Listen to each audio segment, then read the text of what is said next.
Ya queda triste, malingasa y tienen miedo el mga residentes del pueblo de la ciudad de Zamboanga del ayer después dos mga improvised explosive device el ya rebenta na kanto y camino del sitio Marangan, barrio del Muti a las 12 ayer tarde. Na retrato ya obten el news team. Ya deja hoyo el explosyon na dos mga lugar que asigun niya causa uno kasualidad. Un motorista residente del Calarian. Enseguida sa conduce el PNP y AFP con el clearing operations na lugar del twin explosion y mga cercanos lugar. Para el aseguramiento que no hay más otro bomba. Pero acá tres bomba el ya descubre sila 600 metros desde el primer incidente.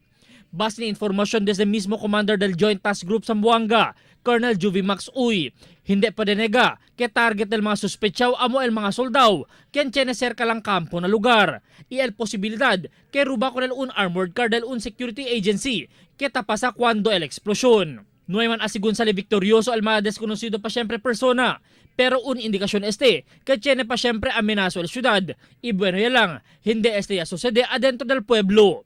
Un investigasyon pa siyempre ta conduce al PNP con este asunto. Albert Luna, Dateline Zamboanga.